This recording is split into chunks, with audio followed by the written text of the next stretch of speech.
Hello everybody, जैसा कि हमने लास्ट वीडियो के अंदर DHCP का प्रैक्टिकल किया था, तो इस वीडियो के अंदर हम DHCP के पार्ट को ही कवर कर रहे हैं। तो चलिए स्टार्ट करते हैं। और जैसा कि आप लोगों को स्क्रीन के ऊपर टोपोलॉजी दिखाई दे रही है, तो यही पार्ट हम कवर करने वाले हैं। तो जैसा कि हमने लास्ट वीडियो के अंदर किया था, तो वो हमारा पार्ट सेम नेटवर्क के ऊपर था कि हमारा DHCP सर्वर सेम नेटवर्क के ऊपर कनेक्ट था। जैसे कि मैं बात करूँ कि ये राउटर हमारा DHCP सर्वर है और यहाँ पर हमने एड्रेसेज असाइन करवाने हैं। तो ये पार्ट हमने कवर किया था कि हमारे डिवाइसेज सेम नेटवर्क के ऊपर कनेक्ट थे और उन्हीं के ऊपर एड्रेसेज हमने असाइन करवाना था।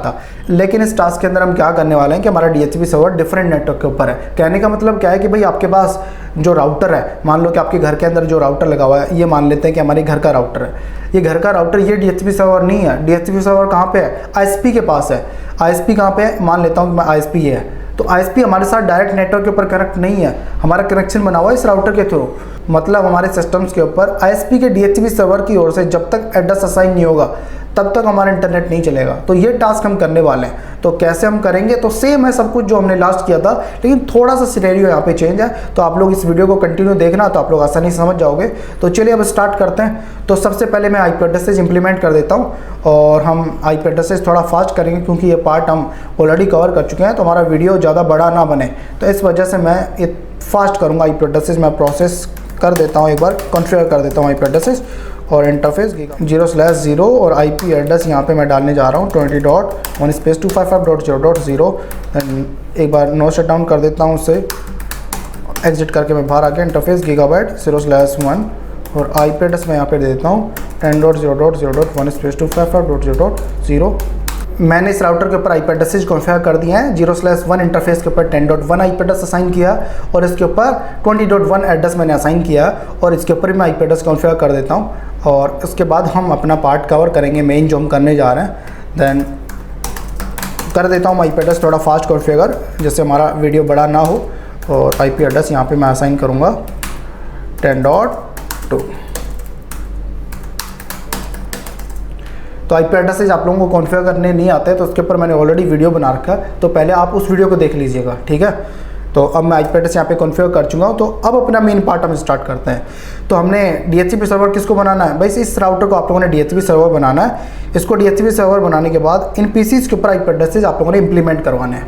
तो चलिए अब स्टार्ट करते हैं। तो भाई सबसे पहले तो आपका क्या होना चाहिए? कनेक्शन होना चाहिए। आपका DHCP सर्वर कहाँ पे है? भाई डिफरेंट नेटवर्क के ऊपर है। तो डिफरेंट नेटवर्क कहने का मतलब क्या है कि आपके PCs कहाँ पे कनेक्ट होंगे? 20 के नेटवर्क के ऊपर और आपका DHCP सर्वर 10 के नेटवर्क के ऊपर है। तो आपका एड्रेस कब असाइन होगा? जब आपके सिस्टम्स के ऊपर कनेक्शन बन जाएगा, देन उसके बाद आपका एड्रेस असाइन हो सकता है। तो पहले आप लोगों ने कनेक्शन बनाना है। तो कनेक्शन बनाने के लिए मैं यहाँ पे स्टैटिक राउटिंग का यहाँ पे यूज़ कर रहा हूँ। तो स्टैटिक राउटिंग आप लोगों को नहीं आता तो उसके ऊपर भी मैंने ऑलरेडी वीडियोज़ बना रखे हैं, तो पहले सीख लीजिएगा स्टैटिक राउटिंग हम कैसे परफॉर्म करते हैं, कैसे इंप्लीमेंट करते हैं, ठीक है। तो मैं यहाँ पे कर देता हूँ IP राउट। मैं 20 के नेटवर्क के साथ कनेक्शन बनाने जा रहा हूँ 10.1 जो हमारा गेटवे होगा। अब मैं यहाँ पे कनेक्शन बना चुका हूँ 20 के नेटवर्क के साथ। तो अब हमने करना है कि अब मैं इस राउटर को DHCP सर्वर बना देता हूँ। तो इस राउटर को हम DHCP सर्वर बना के देन यहाँ पे IP एड्रेसेज इंप्लीमेंट करवाएंगे। जो मेन टास्क हमारा है वो यहाँ से स्टार्ट हुआ है। तो इस राउटर को मैं DHCP सर्वर बना देता हूँ, जैसा कि हमने लास्ट वीडियो के अंदर किया था वही सेम प्रोसेस आप लोगों ने यहाँ पे करना है। तो राउटर को DHCP सर्वर बनाने के लिए कौन सी कमांड का यूज़ करते हैं? IP DHCP pool. और पूल नाम आप कुछ भी दे सकते हो, जैसा कि मैं आप लोगों को लास्ट वीडियो के अंदर बताया था। मैं यहाँ पे देता हूँ क्रो, एंटर कर देता हूँ। जैसे मैं एंटर करता हूँ, अब हमने यहाँ पे नेटवर्क असाइन करना होता है। तो नेटवर्क हम यहाँ पे नेटवर्क कौन सा असाइन करेंगे? भाई हमारा जो राउटर है, जो हमारा DHCP सर्वर है, वो डायरेक्ट कनेक्ट है तो 10 के नेटवर्क के साथ, लेकिन IP एड्रेस हमने कहाँ पे इंप्लीमेंट करवाना है? 20 के नेटवर्क के ऊपर। तो यहाँ पे हम जो IP एड्रेस या नेटवर्क असाइन करेंगे वो कौन सा देंगे? 20 का देंगे, ना कि 10 का, क्योंकि 10 का तो हमारे साथ डायरेक्ट कनेक्ट है ना। इसके ऊपर तो IP एड्रेस हमें चाहिए नहीं। तो IP एड्रेस कहाँ पे चाहिए? भाई 20 के नेटवर्क के ऊपर, इन PCs के ऊपर चाहिए। तो यहाँ पे नेटवर्क कौन सा असाइन होगा? 20 का। तो 20.0.0 देन स्पेस 255.0.0 एंटर कर देता हूँ। देन इन PCs को भाई सर्वर के साथ कनेक्शन भी बनाना है, तो इसके लिए इनको डिफ़ॉल्ट गेटवे की ज़रूरत पड़ेगी। तो डिफ़ॉल्ट गेटवे क्या होगा? तो आप लोगों को ऑलरेडी मैंने बता रखा है डिफ़ॉल्ट गेटवे क्या होता है। तो नहीं पता तो इसका मतलब आप लोगों ने लास्ट वीडियोज़ को अच्छे से नहीं देख रखा है। तो डिफ़ॉल्ट गेटवे के लिए डिफ़ॉल्ट राउटर कमांड चलती है। तो यहाँ पे मैं डिफ़ॉल्ट गेटवे इन PCs के लिए क्या होगा बताओ? तो इसका मतलब आप लोगों के माइंड में आ गया होगा, आप लोगों को अच्छे से पता होगा। तो डिफ़ॉल्ट गेटवे हमारा होगा 20.1। तो मैं यहाँ पे डिफ़ॉल्ट गेटवे डाल देता हूँ 20.1, एंटर कर देता हूँ। हमारा टास्क कंप्लीट हो चुका है। जो इस राउटर के ऊपर हम कॉन्फ़िगरेशंस करने वाले थे वो कंप्लीट हो चुकी हैं। तो देन अब हम लोगों ने ट्राई करना है कि इन पीसीज़ के ऊपर आईपी एड्रेस इंप्लीमेंट हुआ या नहीं हुआ। लेकिन मैं यहाँ पे चेक करने जाता हूँ तो आईपी एड्रेस यहाँ पे इंप्लीमेंट नहीं होगा। तो यहाँ पे लिखा आएगा कि DHCP is failed, Afifa has being used. तो आप लोग देख सकते हैं क्या लिखा हुआ है, DHCP is failed, Afifa has being used. मैं दोबारा से क्लिक कर देता हूँ DHCP के ऊपर, तब भी ये लिखा आएगा DHCP is failed, Afifa has being used, ये लिखा हुआ यहाँ पे आएगा। तो आप लोग यहाँ पे देख सकते हो लिखा हुआ आ गया। तो इसका मतलब क्या है कि भाई DHCP फेल्ड हो चुका है, मतलब DHCP सर्वर तो काम कर ही नहीं रहा। फिर ये क्या है, अफीफा। अफीफा भी एक पार्ट है जिसको हम कवर करेंगे, एक सेपरेट वीडियो में अफीफा के ऊपर कवर करूंगा। लेकिन आप लोग ये मान लो कि आपके सिस्टम्स के ऊपर आईपी एड्रेस यहाँ पे असाइन नहीं हो रहा है DHCP सर्वर की ओर से। तो यहाँ पे अफीफा एक प्रोसेस है, अफीफा क्यों काम में लेते हैं, यही एड्रेस यहाँ पे क्यों असाइन हुआ, भाई यहाँ पे एक एड्रेस भी मिल रहा है 169.254, ये एड्रेस क्या है फिर, है ना। लेकिन एड्रेस यहाँ पे असाइन कौन सा होना चाहिए था, 20 का एड्रेस यहाँ पे असाइन होना चाहिए था, लेकिन हमें यहाँ पे असाइन हुआ नहीं है। तो ये हमने करना है कि भाई एड्रेस यहाँ पे असाइन होना चाहिए, ठीक है। तो DHCP सर्वर की ओर से होना चाहिए वो भी।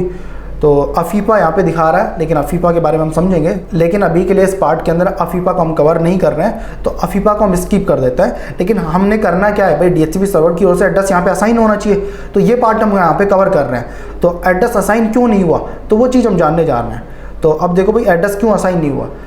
तो भाई इस पीसी की ओर से ये मशीन स्टार्ट हो रही है, मान लो DHCP सर्वर के ऊपर हमने क्लिक किया तो इस मशीन की ओर से एक प्रोसेस स्टार्ट होता है जिसे हम डोरा प्रोसेस बोलते हैं, जो आप लोगों को मैंने बताया भी था, लेकिन उसको एक्सप्लेन नहीं किया। उसको भी मैं एक्सप्लेन करूंगा कि DHCP सर्वर की ओर से जब एड्रेस असाइन होता है तो इंटरनली प्रोसेस जो चलता है उसे हम डोरा प्रोसेस बोलते हैं। तो इस सिस्टम की ओर से डोरा प्रोसेस यहाँ पे स्टार्ट हो रहा है, लेकिन वो कैसे काम करता है, कैसे जनरेट होता है, कौन कौन से पैकेट्स होते हैं, उनके बारे में हम प्रॉपर तरीके से समझेंगे। लेकिन मैं आप लोगों को सिंपल सा इसके अंदर बता रहा हूँ कि इस मशीन की ओर से या इस पीसी की ओर से एक पैकेट जनरेट होता है। वो पैकेट कहाँ पे जाता है, स्विच के ऊपर। स्विच क्या कर देगा, उस पैकेट को ब्रॉडकास्ट कर देगा। तो पैकेट कहाँ पे पहुँचेगा भाई, राउटर के ऊपर ही पहुँचेगा। लेकिन राउटर ब्रॉडकास्ट करता नहीं है, राउटर क्या करता है, यूनिकास्ट कम्युनिकेशन करवाता है। यूनिकास्ट का मतलब 1-to-1 कनेक्शन करवाता है। तो हमने क्या करना पड़ेगा भाई, इस राउटर को बताना पड़ेगा कि कहाँ से हम हेल्प लेने जा रहे हैं। तो हम इस राउटर के इंटरफेस के ऊपर जाएंगे। कौन से इंटरफेस के ऊपर, जिस इंटरफेस के ऊपर आप लोगों ने 20 का नेटवर्क असाइन कर रखा है, मतलब जिसके ऊपर आप एड्रेसेस लेना चाहते हो ना, 20 के नेटवर्क के ऊपर ही हम एड्रेसेस लेना चाहते हैं। किससे लेना चाहते हैं, DHCP सर्वर से। तो इस इंटरफेस के ऊपर आप लोग जाओगे। अभी मैं दोबारा से आप लोगों को बता रहा हूँ कि किस इंटरफेस के ऊपर मैं जा रहा हूँ, जिस इंटरफेस के ऊपर आप लोग आईपी एड्रेसेस लेना चाहते हो, जिस नेटवर्क के ऊपर आप आईपी एड्रेसेस इंप्लीमेंट करवाना चाहते हो DHCP सर्वर की ओर से, उस इंटरफेस के ऊपर आप लोगों ने जाना है। तो हमारा नेटवर्क कहाँ पे कनेक्ट है 20 का, भाई इस साइड पे कनेक्ट है। तो यहाँ पे कौन सा इंटरफेस है, 0/0। भाई यहाँ पे आप लोगों के पास जरूर नहीं कि 0/0 ही हो, 0/1 भी हो सकता है, 2 भी हो सकता है। जो भी इंटरफेस आप लोगों के पास हो वही इंटरफेस आप लोगों ने यहाँ पे इंप्लीमेंट करना है, जैसे मैं करते जा रहा हूँ। तो अब मैं इस इंटरफेस के ऊपर जाता हूँ। कौन सा इंटरफेस के ऊपर, 0/0 के ऊपर इंटरफेस, गीगाबाइट 0/0 इंटरफेस के ऊपर जाता हूँ। और यहाँ पे आप लोगों ने कमांड चलानी है, IP हेल्पर एड्रेस, HEL, और टैब कर देना है। IP हेल्पर यहाँ पे आ जाएगा, मतलब हम हेल्प लेने जा रहे हैं। और किससे लेने जा रहे हैं भाई, DHCP सर्वर से। तो DHCP सर्वर कौन है हमारा भाई, 10.2 यही तो है DHCP सर्वर। तो यहाँ पे क्या डाल देंगे, DHCP सर्वर का एड्रेस 10.2 एंटर कर देना है। जैसे आप एंटर करोगे, अब आप लोगों का टास्क यहाँ पे कंप्लीट हो चुका है। तो देन आप लोग यहाँ पे जाके चेक करोगे आईपी एड्रेसेस, तो आपके सिस्टम्स के ऊपर DHCP सर्वर की ओर से आईपी एड्रेसेस असाइन हो जाएंगे। तो मैं DHCP के ऊपर जाके क्लिक करता हूँ। तो आप लोग यहाँ पे देख सकते हैं DHCP सर्वर की ओर से हमें एड्रेस यहाँ पे असाइन हो चुका है। तो यहाँ पे क्या लिखा हो गया, DHCP रिक्वेस्ट इज सक्सेसफुल। तो इसका मतलब क्या है, DHCP सर्वर की ओर से हमें एड्रेसेस यहाँ पे असाइन हो रहे हैं। तो कुछ इस तरीके से आप लोग कर सकते हैं। और मैं नेक्स्ट पीसी के ऊपर भी जाके चेक करता हूँ, तो सेम प्रोसेस। भाई इस राउटर के ऊपर जाओगे, DHCP के ऊपर क्लिक करोगे, तो यहाँ पे लिखा आ जाएगा DHCP रिक्वेस्ट इज सक्सेसफुल। आपने मान लो एक्सक्लूड एड्रेस करना है या जो भी चीज़ आप करना चाहते हो, DNS सर्वर का एड्रेस असाइन करवाना चाहते हो, डिफॉल्ट गेटवे चेंज करना चाहते हो, तो सेम प्रोसेस जो हम सेम नेटवर्क के ऊपर करते हैं वही सारी चीज़ें यहाँ पे सेम होंगी जो हमने लास्ट वीडियो के अंदर किया था। कुछ भी अलग नहीं है, लेकिन बस यहाँ पे अलग है तो क्या है, जो हमारा DHCP सर्वर है वो डिफरेंट नेटवर्क के ऊपर है। और एक एक्स्ट्रा कमांड हमने यहाँ पे चलाई है और वो है IP हेल्पर। तो कुछ इस तरीके से आप लोग DHCP सर्वर से डिफरेंट नेटवर्क से भी आईपी एड्रेसेस इंप्लीमेंट करवा सकते हैं। तो आई होप आप लोगों को बहुत अच्छे से वीडियो समझ में आया होगा। तो आप लोगों को मैं एक टास्क दे देता हूँ, तो आप लोगों ने खुद से करना है। तो जो टास्क मैं आप लोगों को देने जा रहा हूँ वही टास्क मैं नेक्स्ट वीडियो के अंदर भी कवर करूँगा। लेकिन आप लोगों को कितना समझ में आया तो आप लोगों को खुद से भी समझ में आ जाएगा। और उसके प्रैक्टिस आप लोगों ने जरूर करनी है, प्रैक्टिस करोगे तभी आप लोगों को समझ में आएगा। तो टास्क मैं बना देता हूँ। ये टास्क मैंने बना दिया है और ये वाला टास्क आप लोगों ने खुद से ट्राई करना है, खुद से इंप्लीमेंट करना है। तो आप लोगों को मैं टास्क एक बार समझा देता हूँ कि कैसे आप लोगों ने करना है। DHCP सर्वर आप किसको बनाओगे, इस राउटर को आप लोगों ने DHCP सर्वर बनाना है। देन यहाँ पे आईपी एड्रेसेस इंप्लीमेंट करवाना है। ठीक है। और आईपी एड्रेस कौन सा लोगे, यहाँ पे 10.0.0.0 और /value 29, इसके अकॉर्डिंग आप लोगों ने आईपी एड्रेसेस यहाँ पे इंप्लीमेंट करने हैं। तो और इस राउटर को आप DHCP सर्वर बनाओगे और यहाँ पे आप लोगों ने एड्रेसेस इंप्लीमेंट करवाना है। तो आप लोगों को समझ में आया तो इस टास्क को जरूर करना और ट्राई करोगे तभी आप लोगों को समझ में आएगा। ऐसा नहीं कि आप लोगों ने वीडियो देख लिया तो आप लोगों को अच्छे समझ में आ जाएगा। प्रैक्टिस आप लोगों को करनी पड़ेगी तभी आप लोगों को आएगा। ऐसा वीडियो देख लिया उससे काम चल जाएगा, ऐसे काम नहीं चलेगा, भूल जाओगे। तो ट्राई एक बार आप लोग ज़रूर करना है। तो इस वीडियो के लिए इतना ही, और आप लोगों को वीडियोज़ कैसे लग रहे हैं तो आप लोग मुझे कमेंट में ज़रूर बताएं। तो मिलते हैं फिर एक नए वीडियो में, जब तक के लिए बाय बाय, टेक केयर।